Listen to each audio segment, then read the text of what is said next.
Trump peace prize కావాలి, నేను శాంతి దూతని, తొక్కాతోలు తోటకూర అని చెప్పాడు. ఏమైంది? ఈయన వచ్చిన తర్వాత సగం యుద్ధాలన్నీ పెరిగిపోయినాయి. ఇప్పుడు ఈయనే డైరెక్ట్ గా 2 కంట్రీల మీద ఇట్లా అటాక్ చేస్తా, ఇటు వెనుజులా మీద నిన్న రీసెంట్ గా అటాక్ చేస్తా. ఇంకా పీస్ ప్రైజ్ దేనికి ఇస్తావు? పీస్ ప్రైజ్ పీసులు చేస్తున్నందుకు ఇవ్వాలా peace prize?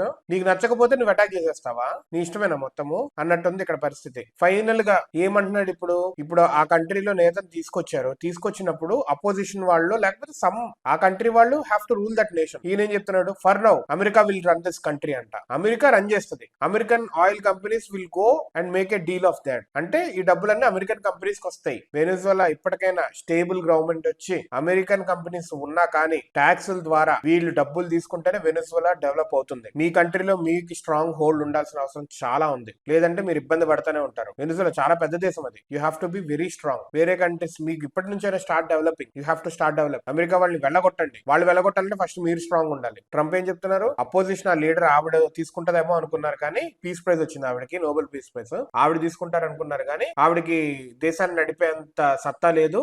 America will run now అని చెప్పి ప్రకటించారు. సో ఈ లోపు ఈ మైనింగ్ ఇవన్నీ అమెరికా చేతిలో పెట్టేసుకుంటారు వీళ్ళకి, విచ్ ఈస్ క్రూరత్వం. అసలు తలుచుకుంటేనే క్రూరత్వం.